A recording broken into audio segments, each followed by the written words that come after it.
On that fateful day, the day the Empire was attacked, all the crew, staff, and guests, including security personnel and Imperial officials with the exception of one, were killed when the terrorist organization known as the Rebel Alliance blew up the Death Star with a squad of single-man fighters.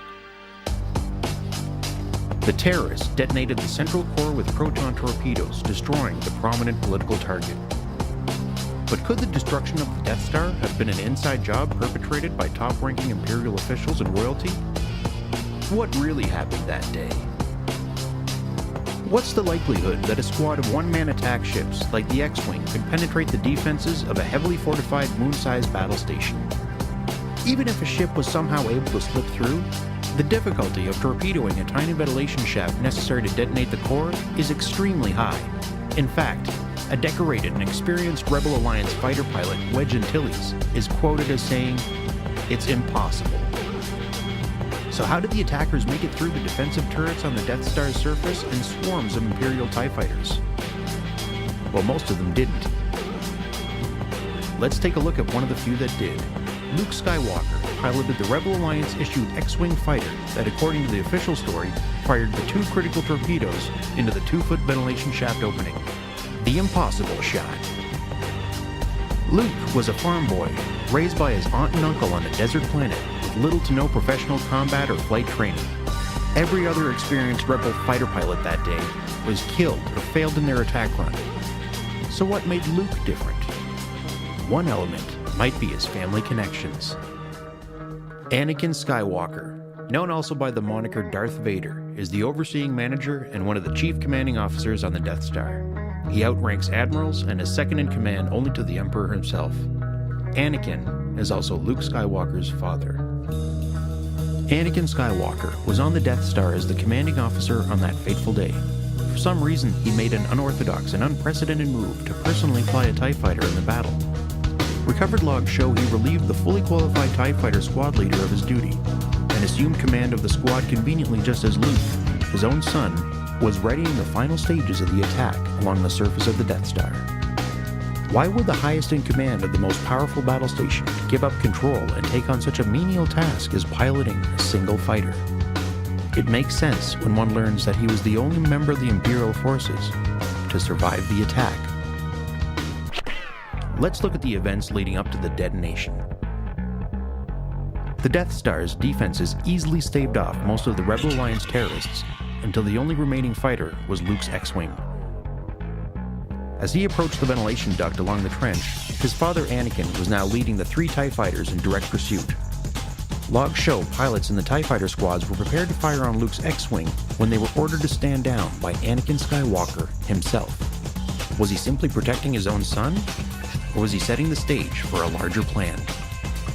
It's worth noting that the experienced veteran pilot was unable to hit the bent target with the same X-Wing, the same torpedoes, from the same position as Luke. Negative. Directly after Wedge's failed run, Luke, with no training, was able to make 1,000,000 in one shot, all the while being followed and protected by his own father. Isn't it possible that the torpedoes never had to hit their target at all for their plan to work? Unconfirmed reports indicate a third-party ship was present. This ship was not on record as being of Rebel Alliance or Imperial origin. Reports identify it as a Corellian-class fighter vessel, often modified and used by smugglers and mercenaries. This very ship was seen docked at the Death Star just prior to the attacks, and may have been used to smuggle key members of both Imperial and Rebel connections. Could Anakin have planned for a mercenary smuggling ship to detonate explosives? The Rebel plan was based on structural and defensive intelligence of the Death Star, gathered under suspicious circumstances, raising even more questions. The root origins of the intel is unknown, but they somehow ended up in the hands of Leia Organa Solo, who was the Princess of Alderaan, the leader of the terrorist group Rebel Alliance, and you guessed it, the daughter of Anakin and sister of Luke. Leia Organa Solo, also known as Leia Amidala Skywalker, was on a transport ship with the intelligence not long before the Death Star was destroyed. The transport ship was intercepted by an Imperial-class destroyer commanded by her own father, Anakin. The intelligence was uploaded to an R2 android and translation droid, now determined to have been created by Anakin Skywalker himself. Why would the leader of the terrorist group choose to use androids created by the enemy? Could it be the plans were meant to end up in terrorist hands all along? Not convinced yet? From the time her transport ship was intercepted by her father's Imperial destroyer, records show she was taken to the Death Star, and multiple witnesses state she was seen in the Death Star control room when the planet she was princess of, Aldebaran, was destroyed and all its inhabitants killed. Her brother Luke then secretly transported her directly to the Rebel Alliance facility to head the final stages of the attack and destruction of the Death Star itself. Witnesses report she was transported in a Corellian freighter vessel exactly like the one reported to have assisted Anakin and Luke blow up the Death Star and escape.